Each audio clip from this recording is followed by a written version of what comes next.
Hola, mi nombre es José Odak y vamos a empezar la unidad 11, que es equilibrio de solubilidad, la parte 1 en particular, porque la parte 2 se la va a explicar el profesor Fabio Doktorovich en otra clasecita separada. Entonces vamos a empezar definiendo qué es disolución, qué es precipitación y qué sería solubilidad.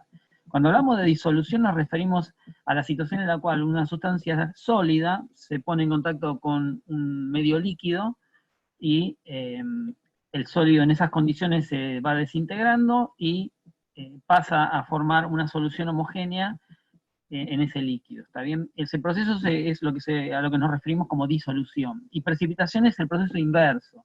Acá tenemos una solución homogénea desde la cual se va a separar una fase sólida. ¿Está bien? Y en esta unidad nos vamos a referir particularmente a sustancias sólidas de carácter iónico, a compuestos sales.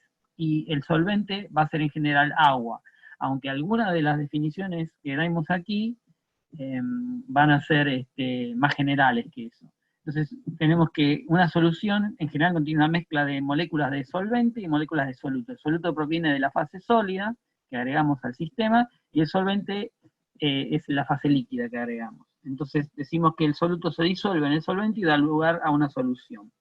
¿Está bien? Entonces, y en la precipitación se separa una fase sólida. ¿Qué es la solubilidad? Bueno, cuando un soluto se disuelve, se alcanza una situación de equilibrio. Con cada agregado de fase sólida a la fase líquida, al principio la fase sólida está separada, digamos, por una interfase, pero a medida que esta fase sólida se va desintegrando, se incorpora al líquido y, bueno, eventualmente toda la fase sólida desaparece. ¿Está bien? Y ahí se llega a un equilibrio. Ahora, esa situación de equilibrio se va, con cada agregado de soluto, se va a ir modificando. También se alcanza un equilibrio nuevo con una concentración cada vez más alta. Ahora, equilibrio me refiero a que el sistema está en equilibrio porque sus propiedades son constantes en el tiempo. Pero se llega a una situación en la cual uno, si continúa agregando soluto, en un momento ya no puede disolver más.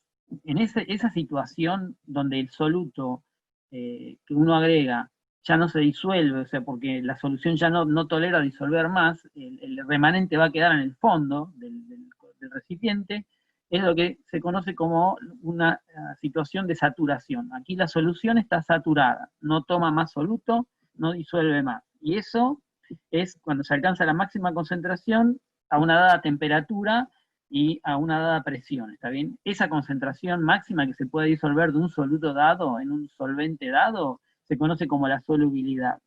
En esa situación especial en la cual hay sólido que está, digamos, en el fondo y que no se disuelve porque la solución ya está saturada, es cuando se llegó a lo que se conoce como el equilibrio de solubilidad. ¿Está bien? Ese es un equilibrio especial y a ese equilibrio nos vamos a referir en esta unidad.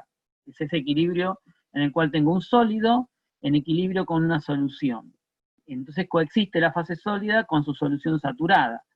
Esa situación en realidad es una situación dinámica. El sólido se está disolviendo, pero también está reprecipitando sobre el sólido. O sea, hay soluto que va de moléculas de soluto que van a la solución y moléculas de la solución que pasan a formar de nuevo soluto. ¿Está bien? Eso es una situación de equilibrio. Entonces, las unidades de solubilidad son unidades de concentración. Por supuesto, moles de soluto por litro de solución, que es la molaridad. Tenemos también porcentaje de soluto peso en peso, como gramo de soluto por cada 100 gramos de solución, etcétera. Las unidades que ustedes conocen como unidades de concentración. Entonces, cuando la solución no disuelve más, dijimos que teníamos una solución saturada. Y eso, yo voy a tener una determinada solubilidad a una dada presión y temperatura. Elegido el solvente y elegido el soluto, si yo fijo la presión y fijo la temperatura, yo alcanzo una cierta concentración de saturación. A otra temperatura puedo alcanzar una concentración de saturación distinta. ¿También? O sea, ese equilibrio, las condiciones que se obtienen van a depender de la temperatura y la presión.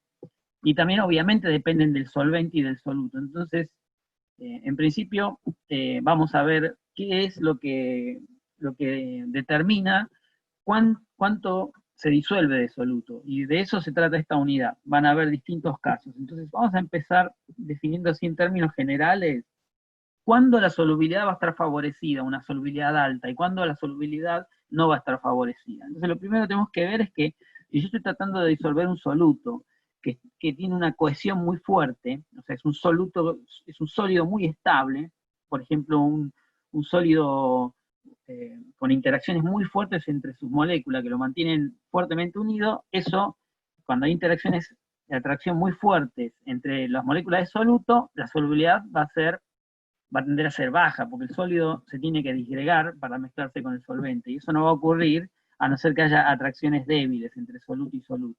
Si hay atracciones débiles entre soluto y soluto, eso favorece la solubilidad. Atracciones fuertes entre soluto y soluto desfavorecen la solubilidad, ¿está bien? Del soluto en el solvente. Cuando hay atracciones débiles entre moléculas de solvente, eso también favorece la solubilidad, porque para que el soluto se incorpore al solvente y forme la solución, hay que separar moléculas de solvente para dar espacio a que se incorporen las moléculas de soluto, y por lo tanto, eso también tiene que ver acá. Atracciones débiles entre moléculas de solvente favorecen la solubilidad. Y cuando tengo atracciones fuertes entre moléculas de solvente y moléculas de soluto, eso también favorece la solubilidad, porque todo lo que tienda a estabilizar el estado final, que es la mezcla de soluto y solvente, va a favorecer la disolución del sólido en ese solvente. ¿Está bien? Eso es una cosa que ustedes tienen que tener en cuenta. Entonces, recuerden esto de las interacciones, que en distintos tipos de sistemas teníamos distintas clases de interacciones. En el caso de los sólidos, había distintos tipos de interacciones, y como nos vamos a referir a solutos que son sales, estas en general tienen un carácter iónico, mayoritariamente, entonces esos son sólidos que están formados por un arreglo cristalino de aniones y de cationes, y que están unidos por fuerzas electrostáticas. Y son energías muy altas, ¿no? Por cada mol de sólido que se forma, en general o sea, se liberan energías muy grandes a partir de los iones, del orden de cientos de kilojoules por mol. También ejemplos de este tipo de compuestos eran el cloruro de sodio, cloruro de calcio, cualquier sal que ustedes tengan en mente, es un compuesto iónico. Esto se diferencia de un compuesto molecular como sería, por ejemplo, un cristal de azúcar, que no está unido por fuerzas iónicas, fuerzas electrostáticas, sino que está unido por fuerzas del tipo Van der Waals y fuerzas de interacción entre dipolos y puentes de hidrógeno. Eso sería, por ejemplo, si yo tengo un cristal de azúcar. Entonces no vamos a referirnos a solutos moleculares, vamos a referirnos a solutos iónicos, ¿saben? Lo que está acá resaltado en verde. Entonces vamos a pasar a ese caso, por ejemplo, lo que estaba en la transparencia anterior eran las interacciones que habían en el sólido, pero ¿qué ocurre cuando el sólido se disgrega, se separan los iones y se incorpora un solvente? Bueno, si el solvente es agua, fíjense que va a haber una interacción de tipo ion dipolo, porque el agua tiene un momento dipolar permanente, ¿no? Está bien, acá lo tengo representado por esta flecha, está dirigido en esta dirección en la molécula. Entonces, si acerco una molécula de agua a un catión como el ion potasio, proveniente de, por ejemplo, de una sal como el cloruro de potasio, yo voy a tener que la molécula de agua se va a orientar con el oxígeno dirigido hacia el potasio. Y el ion cloruro, que también estaba en esta sal, cloruro de potasio, se va a acercar a una molécula de agua, pero la orientación va a ser la opuesta. O sea, la molécula de agua va a enfrentar los átomos de hidrógeno hacia el anión cloruro. Está bien, el momento dipolar apunta en la dirección opuesta al ion cloruro. Entonces, las interacciones ion-dipolo, que son de este tipo de interacciones, también son bastante energéticas y varían de 40 a 600 kilojoules por mol. Entonces, son considerables, en particular cuando el solvente es polar, como es el caso del agua, tienden a tener valores cercanos a varios cientos de kilojoules por mol. Acá está en forma gráfica representado el proceso de disolución y la solvatación de los iones que están formando esta sal. Yo acá tengo un pedacito de cloruro de potasio, que sería un cristalito, un pedacito de cristal, y está en proceso de disolverse, y está sumergido en medio acuoso. Entonces, lo primero que va a ocurrir es que se van separando aniones, y a medida que estos se separan, el agua rodea esos cationes con la orientación que describimos acá. Entonces, en este caso, el ion potasio va a atraer los extremos del oxígeno, del grupo oxo, donde tenemos la densidad negativa en el agua, y en el caso del anión cloruro va a atraer los hidrógenos del agua, digamos, la parte del hidrógeno, el extremo del hidrógeno del agua. Entonces, porque ahí tengo una densidad de carga positiva, que va a ser atraída por la carga negativa del anión cloruro. Entonces, este proceso en el cual cada ion se rodea de un número de moléculas de solventes se conoce como solvatación. En el caso del agua, si el solvente es agua, también se conoce como hidratación. Acá estos iones están solvatados, particularmente en el caso del agua decimos que están hidratados. Por lo general hay un número de coordinación de moléculas de agua que es un número promedio que es del orden de 6 en la primera capa, digamos, por ejemplo, para esto. Pero puede variar el número de moléculas de agua que rodean el anión y el catión, pero son números de ese orden. Hay una esfera de coordinación que después lo van a ver en más detalle. Entonces, si nosotros entonces ponemos en contacto este sólido iónico con el solvente, en este caso agua, el sólido se disuelve y quedan disgregados los iones, así separados, y solvatados o hidratados en el caso del agua. Entonces, continuemos. Vamos a ver un poco la parte energética o la parte termodinámica de estos procesos. Entonces acá yo tengo dos gráficas. Estas dos gráficas, el eje horizontal es como si fuera una coordenada de reacción, pareció lo que discutimos en cinética. Y tengo dos ejes, acá este eje horizontal se corresponde con este. O sea, esta situación es la misma, digamos, cada línea vertical es la misma situación, pero acá yo separo la entropía y la entalpía. Acá tengo el cambio de entalpía a medida que avanzo en esta coordenada de reacción, y acá tengo el cambio de entropía a medida que avanzo en la coordenada de reacción. La coordenada de reacción o el proceso que ocurre acá es la disolución de un soluto sólido en un solvente líquido. Entonces, vamos a examinar primero la parte entálpica, la parte energética. Acá lo que tenemos es que para llegar a la solución vamos a tener que separar las moléculas de soluto, los átomos o iones o moléculas del soluto, y también va a haber que separar las moléculas de solvente, porque hay que entrevelar esta onda, entonces hay que hacer espacio entre las moléculas. Separar estas especies implica una cantidad de energía que hay que aportar, porque en particular el sólido es un compuesto estable. Nosotros si tenemos un cristal de cloruro de sodio es bastante estable, y separar esos iones cuesta energía, entonces tengo que aportar energía. Entonces vamos a desglosar el proceso en separación de las especies iónicas que hay en el soluto, luego separación de las moléculas del solvente, expandir para que haya lugar para que se puedan entrevelar estas distintas especies, estas distintas moléculas. Fíjense que esto es general, pueden ser iones, acá sí podrían ser moléculas de azúcar y moléculas de agua. El sólido, entonces se separan los iones y en el solvente también. Entonces luego los tengo separados y ahora ejecuto el proceso de mezcla. Esto es una situación imaginaria, yo voy desglosando la disolución por etapas. Fíjense que yo tengo que aportar energía para separar las especies del sólido, los átomos o moléculas del sólido, y también tengo que aportar energía para separar las moléculas del líquido. En el caso del agua, las moléculas de agua se atraen y hay interacciones de puente hidrógeno entre ellas, entonces separarlas implica un costo energético, por eso la energía hay que aportar. Cada vez que hay una flecha hacia arriba implica que yo tengo que aportar la energía al sistema. Ahora las tengo separadas y las mezclo. Acá ocurre la solvatación. Entonces, en este caso, se van mezclando las moléculas y, perdón, se avanzó una transparencia.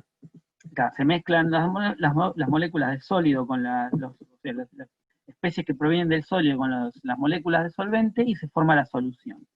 Entonces, este proceso es exotérmico en general. Y puede ser más exotérmico o sea, exotérmico significa que libera energía.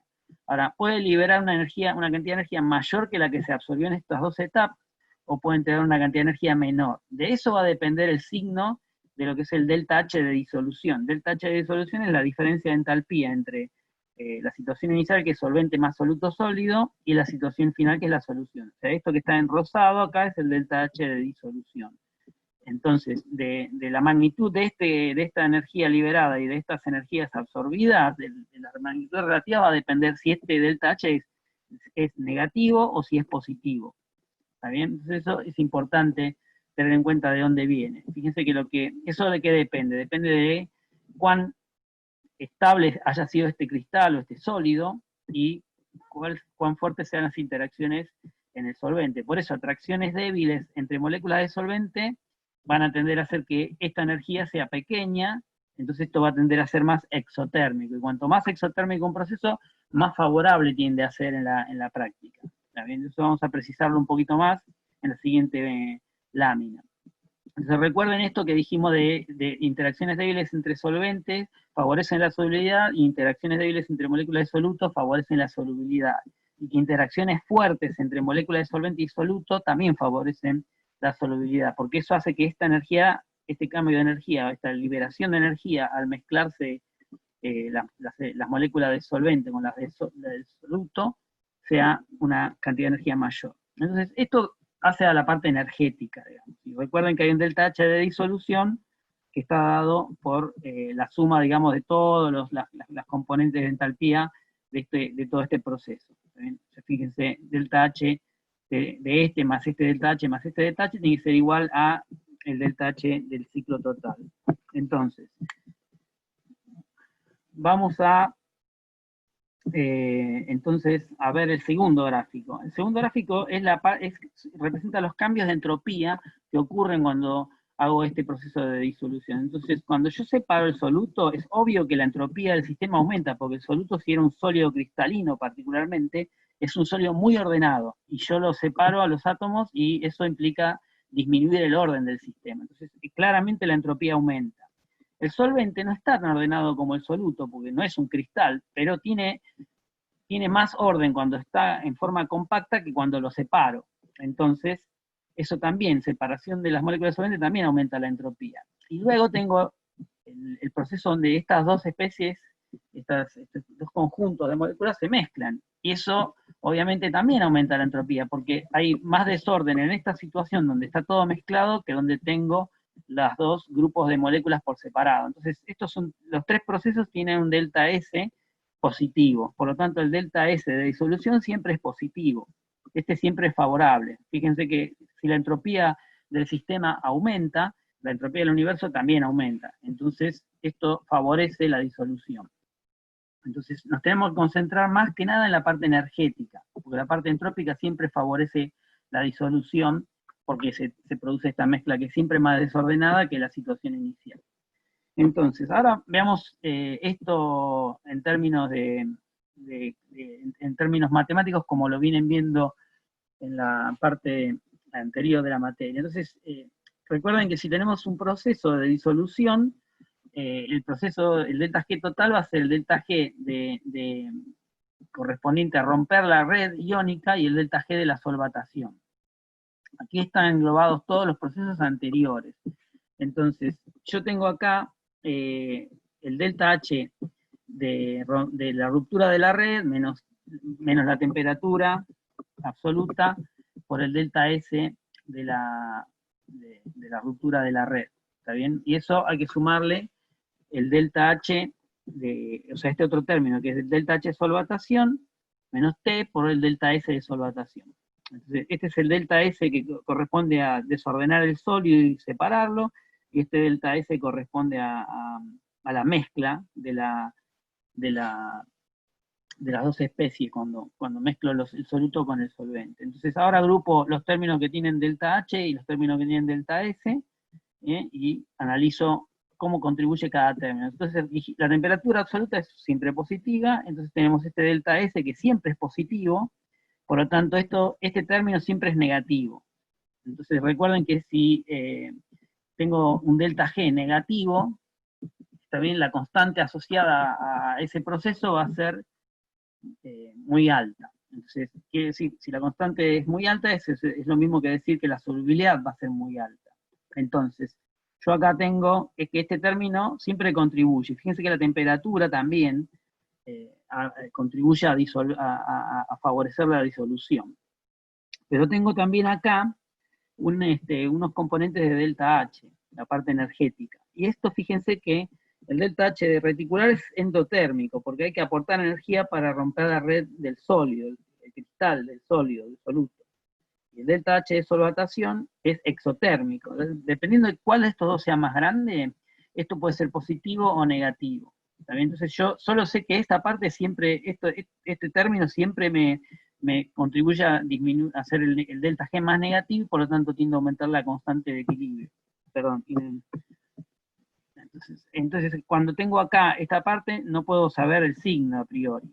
Pero por lo general, predomina que esta componente reticular es más positiva que esta, o sea, la magnitud de este cambio de entalpía es más grande que la magnitud de este otro cambio de entalpía. Recuerden que este es positivo y este es en general negativo. ¿Está bien? Este siempre es exotérmico y este siempre es endotérmico. Pero si la magnitud de este es más grande que la de este, esto termina siendo positivo. ¿Está bien? En ese caso, la disolución del soluto va a ser endotérmica. O sea, si yo caliento, recuerden por el principio de Le Chatelier, tiendo a favorecer la disolución.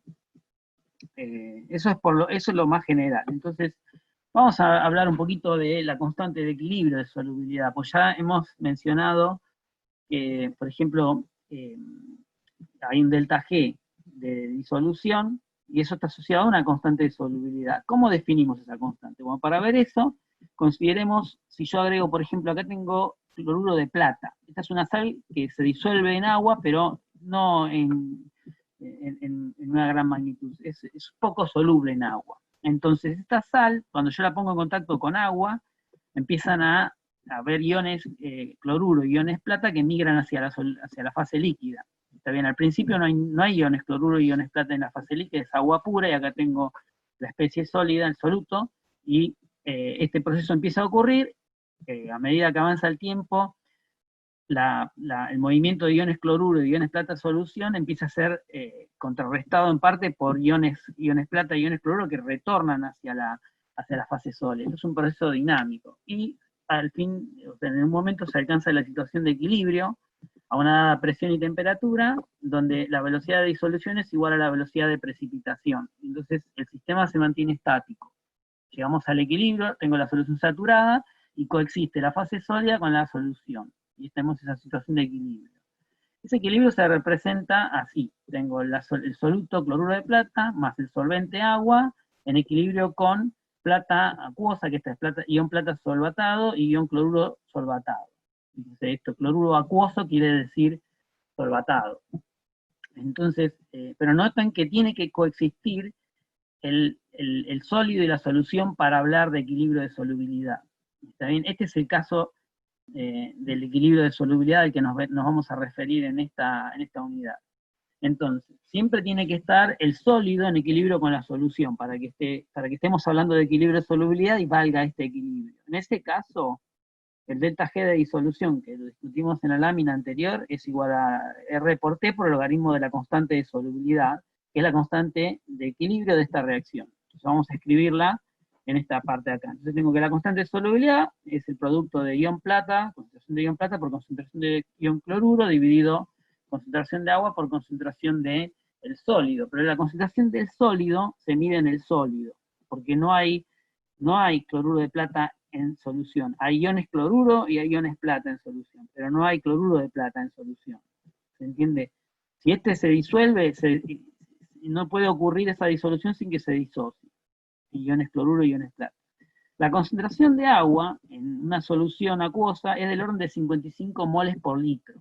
Y el hecho de que se disuelva un poco de ion cloruro y de ion plata en esta solución no hace que la concentración que la concentración de agua cambie demasiado. Por lo tanto, este número va a ser del orden de 55 molar. ¿Está bien? Para solubilidades muy bajas, eso es muy difícil obtener una solución más concentrada que 1 molar, digamos. Eso todavía es 55 veces más pequeño que la concentración de agua. Entonces, y por otro lado, la concentración de cloruro de plata en el cloruro de plata es constante, porque esta es una fase pura. El agua no entra en el cloruro de plata sólido, y el cloruro de plata sólido no está en el agua. Entonces, por más que este se va disolviendo, la concentración que hay en el cloruro de plata es siempre constante. la concentración de cloruro de plata en el cloruro de plata sólido.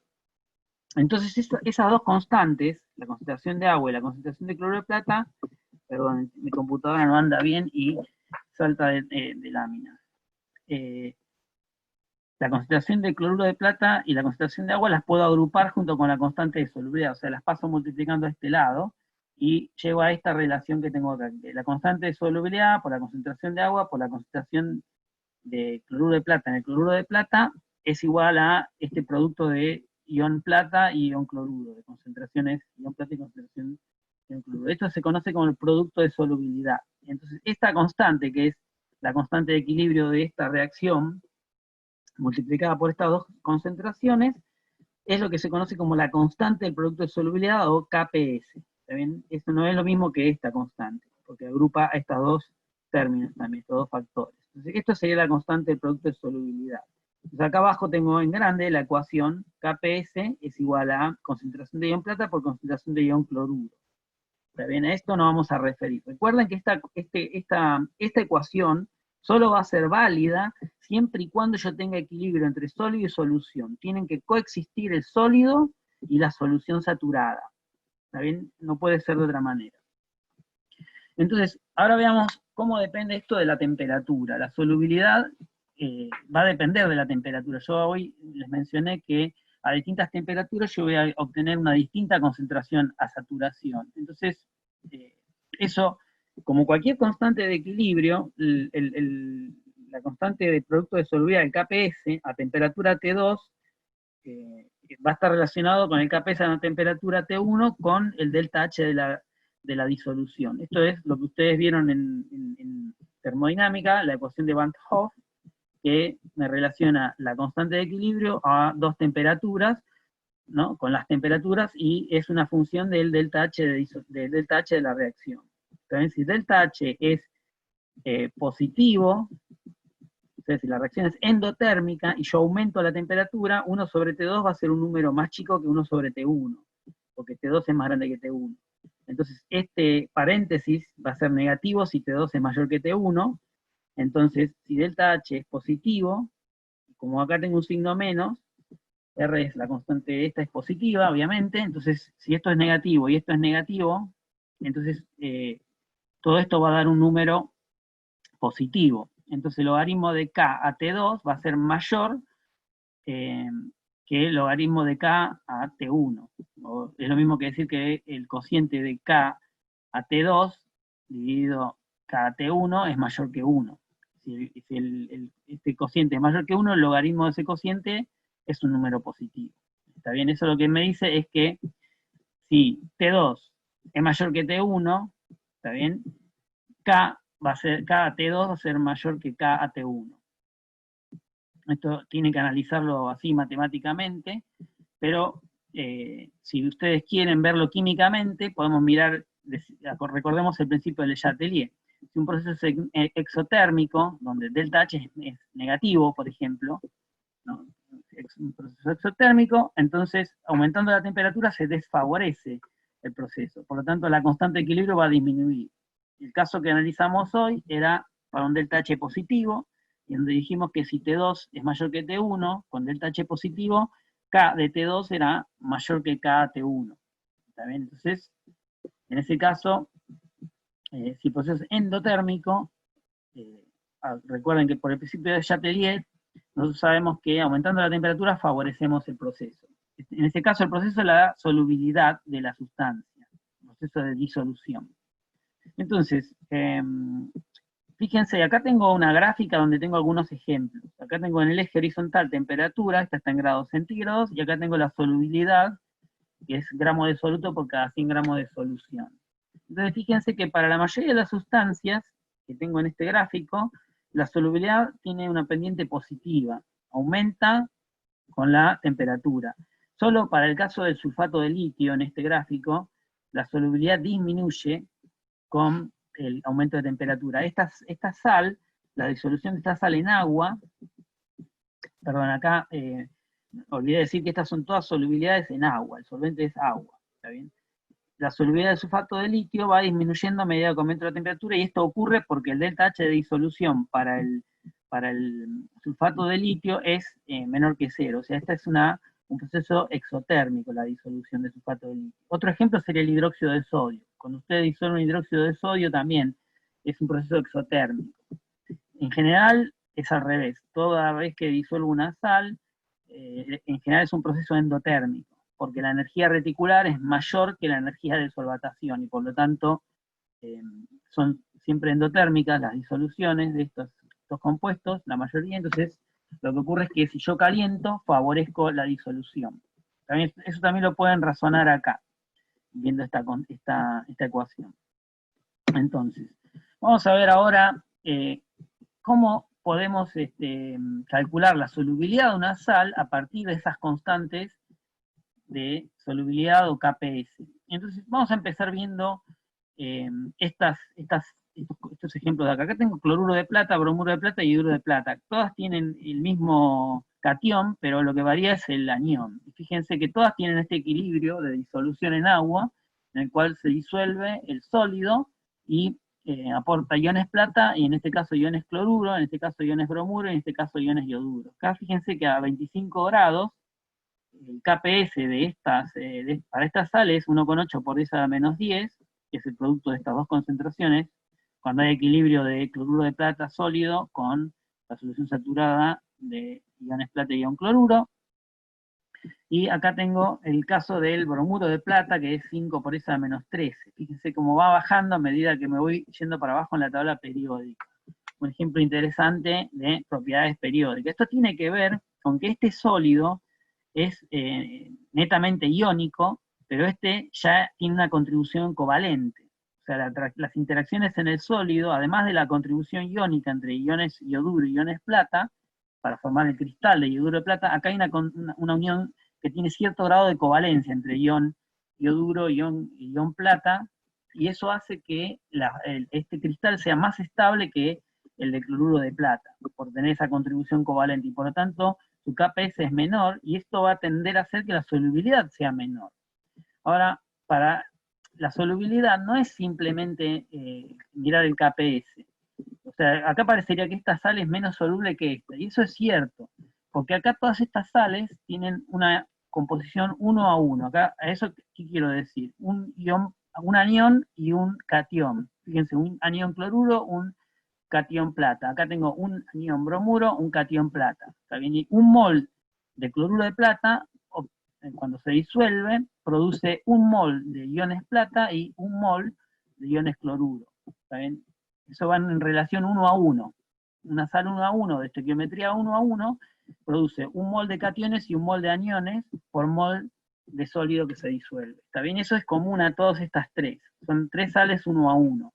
Entonces, en este caso, si tengo todas sales 1 a 1, la que tenga menor KPS es la menos soluble de todas. Después vamos a ver cómo se calcula la solubilidad. Ahora veamos sales que no tienen estequiometría 1 a 1. Entonces miremos el caso de una estequiometría 1 a 2. Por ejemplo, acá tengo cloruro de plomo. Cada mol de esta sal poco soluble en agua, que se disuelva, por cada mol que se disuelva, produce un mol de iones plomo y 2 moles de iones cloruro. Y esta es una sal 1 a 2. ¿Está bien? Y en este caso el KPS es la concentración de cloruro al cuadrado por la concentración de iones plomo a la 1. ¿Está bien? Y este tiene un KPS de 1,6 por 10 a la menos 5. Acá tengo una sal 3 a 2. En este caso tengo 3 cationes magnesio y 2 grupos fosfato. Cuando esto se disuelve, se disocia en 3 iones magnesio, que tiene 2 cargas positivas, y 2 iones fosfato, que es con 3 cargas negativas. Ahora, el KPS tiene esta relación. A 25 grados es la concentración de ion magnesio al cubo por la concentración de fosfato al cuadrado. Recuerden, estos coeficientes vienen de acá, de esta disociación acá. Y este tiene un KPS de 1,0 por 10 a la menos 25 a 25 grados. Y acá tiene el caso general. Obviamente una sal M sub N, X sub M, que se disocia en N moles del cation M más y M moles del anión N menos, va a tener una expresión de KPS con estos coeficientes M y N como potencias acá.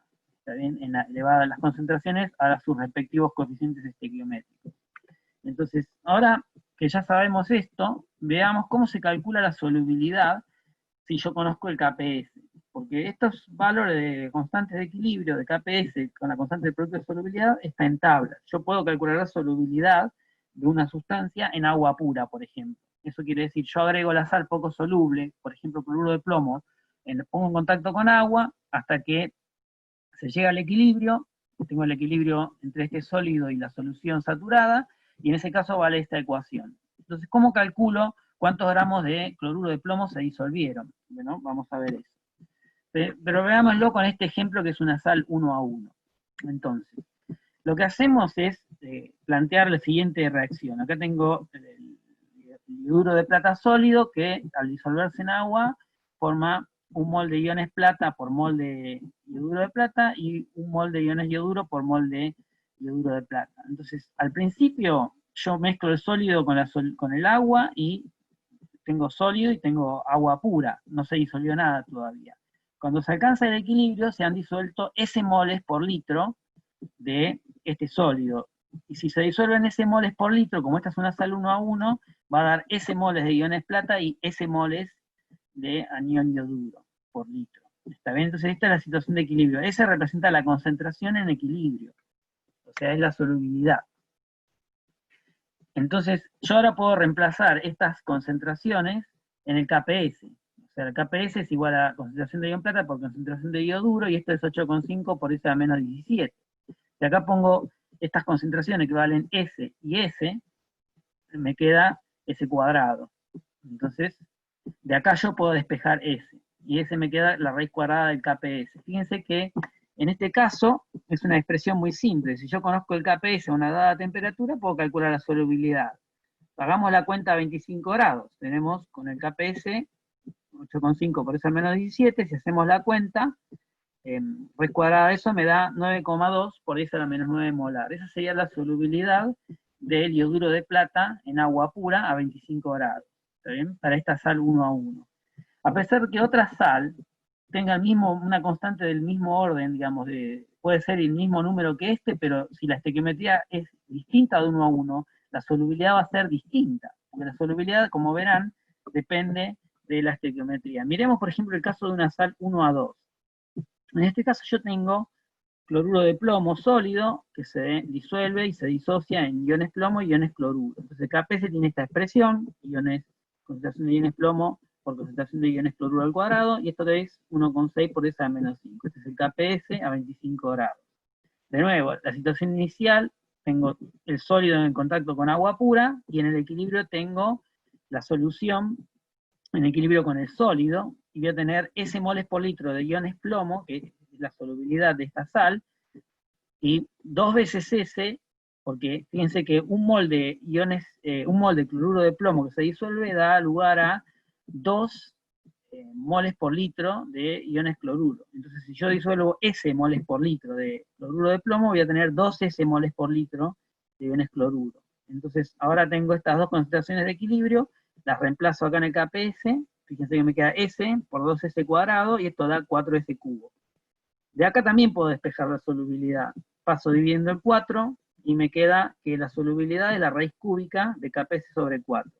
Haciendo la cuenta, para el caso del cloruro de plomo, yo obtengo que la solubilidad es 2,5 por S a la menos 2 mol por litro, para el caso del cloruro de plomo. Entonces, fíjense que nosotros siempre podemos calcular la solubilidad en agua pura si conocemos el KPS, y tenemos que conocer la de la sal también. Bueno, vamos a continuar. En el caso general, esto se lo voy a dejar como ejercicio, pero obviamente lo pueden hacer de la misma manera que lo venimos haciendo, en una condición inicial, y en el caso del equilibrio, acá por cada mol de esta sustancia que se disuelve, se formarían N moles del catión M+. Entonces, si se disuelven S moles por litro de esta especie, voy a tener S moles, N veces S moles por litro del catión, y voy a tener M veces S moles por litro de la concentración del anión, igual que como hicimos antes.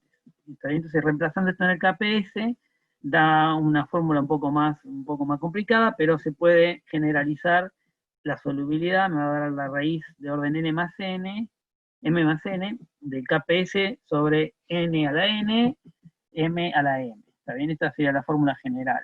No tiene mucha aplicación esta fórmula, pero bueno, les recomiendo que como ejercicio que lo miren un poquito a esto. Vamos a ver qué ocurre. Hasta ahora venimos viendo la solubilidad en agua pura. También hemos calculado dos ejemplos, y entonces sabemos que depende, la solubilidad va a depender de la magnitud del KPS, pero también de la estequiometría de la sal. Pero ¿qué pasa cuando no tengo agua pura? Cuando tengo una solución de, por ejemplo, de una especie como esta, que es ioduro de potasio, yo agrego ioduro de potasio en agua, una pequeña cantidad, y se disuelve todo. Forma iones potasio y iones ioduro.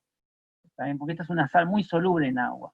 Y en esa solución acuosa de ioduro de potasio, yo agrego ahora mi sólido poco soluble, que es el ioduro de plomo. Yo agrego este sólido y este sólido va a querer disolverse para formar iones plomo y iones ioduro. Pero el problema es que acá ya hay ioduro que provienen de esta otra sal. Entonces acá ¿qué esperaríamos? Como químicos, lo que esperamos es que por el principio de Le Chatelier, si yo tiendo a aumentar la concentración de ioduro en el sistema, este equilibrio se va a desplazar hacia el lado de este sólido. O sea, este es un equilibrio, este no, porque este no hay sólido en equilibrio con estas dos especies. Este se disuelve todo y desaparece completamente de la solución. Pero como este sólido está en equilibrio con concentración, perdón.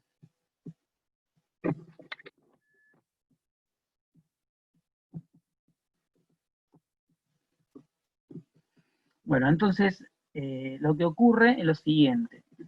Nosotros esperaríamos que si agrego un ion como este, que está en común, que es un ion en común con este otro equilibrio, este equilibrio se va a desplazar hacia el reactivo, que es el sólido sin disolverse. Eso como así con criterio químico, el principio de Le Chatelier nos dice eso. Entonces, vamos a ver si efectivamente es así. Entonces, ¿cómo resolvemos esto? Bueno, planteamos el equilibrio, este es el equilibrio de solubilidad, y planteamos esta otra es simplemente una guía, acá esto no es esto se disuelve completamente. Entonces, yo al principio, en la condición inicial, voy a tener, como este se disolvió completamente, y este va a formar un equilibrio, al principio yo voy a tener C moles por litro de esta sal. Supongamos que yo agregué C moles por litro de ioduro de potasio que se disuelve completamente, y ahí veo qué ocurre con este otro equilibrio. Entonces, la condición inicial es, cuando empieza a disolverse este sólido, yo ya tengo C moles por litro de ion ioduro, ¿está bien? Que vienen del ioduro de potasio. Y fíjense que un mol de ioduro de potasio aporta un mol de iones ioduro. Por eso C moles por litro de ioduro de potasio aportan C moles por litro de ion ioduro. Y eso ya está acá presente. Y cuando se alcanza el equilibrio, esta sal se disuelve y satura la solución en iones plomo. Entonces tengo S moles por litro de ion plomo y tengo 2 S moles por litro de ion ioduro provenientes de este equilibrio. Además de C moles por litro que tenía del ioduro de potasio, tengo 2 S moles por litro proveniente de lo que se disolvió de este ioduro de plomo cuando se llegó al equilibrio. Entonces ahora tengo estas concentraciones de equilibrio, las reemplazo en el KPS, que lo tengo acá. Entonces, haciendo eso, fíjense, me va a quedar S por C más 2S cuadrado. Acá yo podría distribuir esto y lo que voy a obtener es una ecuación de grado 3, o sea, una cúbica. Entonces, no es tan fácil despejar ese, no se puede despejar ese. Esa cúbica se puede resolver, pero eso no es tan sencillo.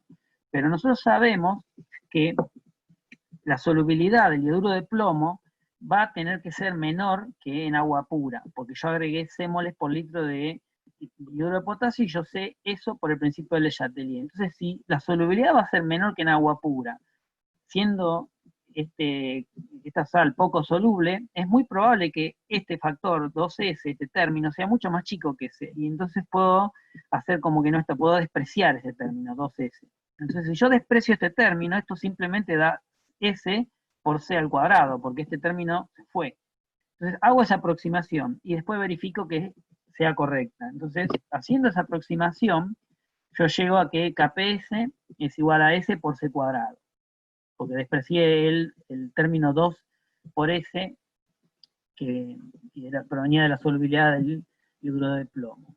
Entonces, haciendo esta aproximación, puedo nuevamente despejar S. S es simplemente este número dividido C cuadrado, y C es la concentración de yoduro de potasio que yo puse en el sistema. Entonces, si yo puse, por ejemplo, 0,1 mol por litro de yoduro de potasio, puedo calcular la solubilidad del yoduro de plomo en presencia de 0,1 mol por litro de yoduro de potasio. Y eso da, haciendo esta cuenta, ¿no? 7,1 por esa menos 9 sobre 0,1 al cuadrado, da 7,1 por esa de menos 7. Fíjense que esta sería la solubilidad del yoduro de plomo, pero no en agua pura, sino en agua conteniendo 0,1 mol por litro de yoduro de potasio.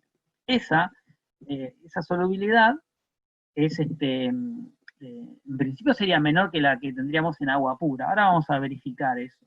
Pero primero quiero que nos detengamos un minuto en la aproximación que hicimos. Nosotros despreciamos, en esta ecuación despreciamos 2S frente a C. Dijimos que esto era mucho más chico que C, y por lo tanto lo despreciamos. Entonces, si eso es cierto, se tiene que verificar eso. Entonces, ahora yo calculé acá S, puedo calcular 2S y ver que efectivamente sea mucho más chico que C, para que valga esa aproximación. Yo tengo que verificar esto. Entonces, obviamente haciendo 2 por S obtengo este número 1,4 por 10 a la menos 6, es simplemente 2 veces este número calculado acá. Y que esto es 70.000 veces menor que 0,1. Entonces estaba bien hacer este desprecio, es decir que 2S es mucho menor que C. ¿Se dan cuenta? Entonces, esa es una aproximación y es aceptable.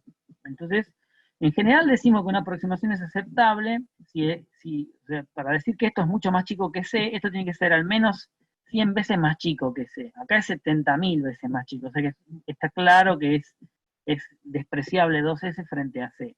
¿Está bien?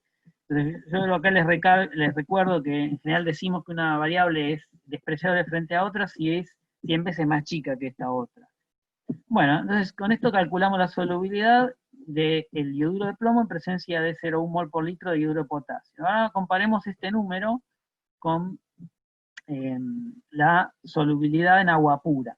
¿Qué hubiera sido la solubilidad en agua pura? Bueno, siendo esta sal una sal tipo 2:1, entonces en ese caso habíamos visto que la solubilidad era igual a la raíz cúbica del KPS sobre 4. Haciendo esa cuenta obtengo 1,21 por esa menos 3 molar. Esto sería la solubilidad en agua pura del yoduro de plomo.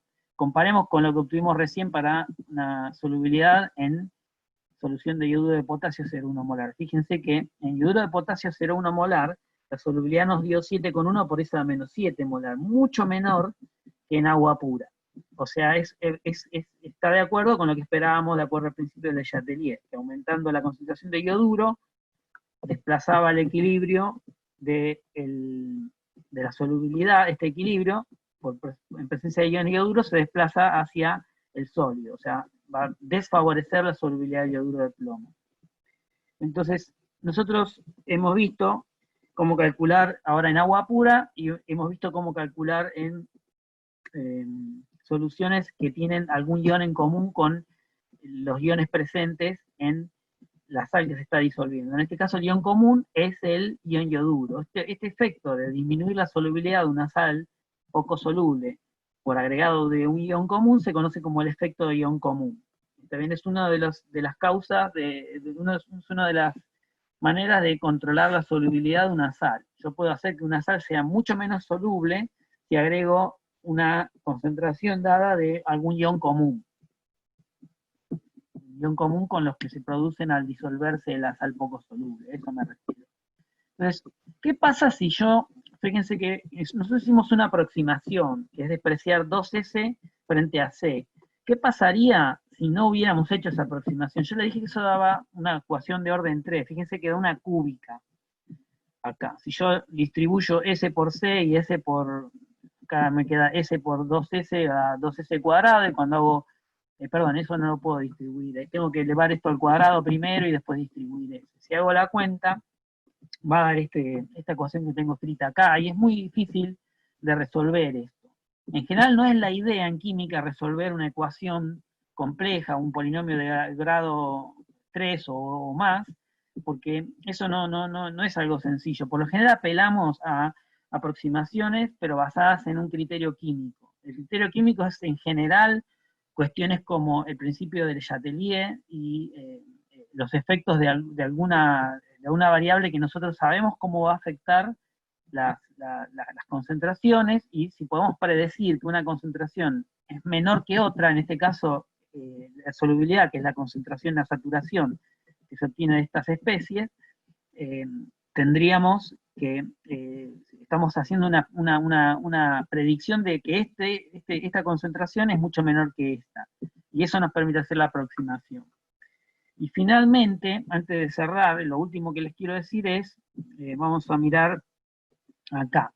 Yo en este caso, fíjense que la concentración de plomo, por cada mol que se disuelva de iodo de plomo, seguro que la concentración de plomo va a ser igual a la cantidad que se disolvió de iodo de plomo. O sea, la concentración de ion plomo es igual a la solubilidad, pero la concentración de iodo no es igual a la solubilidad, porque también acá tengo iodo que provenía de la disolución del iodo de potasio. Fíjense, por eso acá yo tengo que la concentración de plomo es igual a la solubilidad, pero la concentración de iodo es igual a la solubilidad por 2, más la concentración que yo puse de iodo de potasio. O sea, fíjense que esto es importante, ¿está bien? La solubilidad es igual a la concentración de ion plomo, porque cada mol de iodo de plomo que se disuelve produce iones plomo en solución. No puede provenir de otro lado el ion plomo, pero el ion yoduro puede provenir de dos equilibrios, de dos fuentes, no de dos equilibrios, de este equilibrio y de la disolución de yoduro de potasio. ¿Claro? Bueno, espero que esto se haya entendido. Les pido disculpas por los problemas que tiene mi computadora. Vamos a cortar acá. Desde ya, si tienen dudas, pueden consultarnos en el foro del campus virtual. Y bueno, les deseo suerte en los exámenes y que, bueno, ojalá que pronto nos podamos ver y llevar la cursada de una forma un poco más amena. Gracias por la atención y, bueno, buena suerte.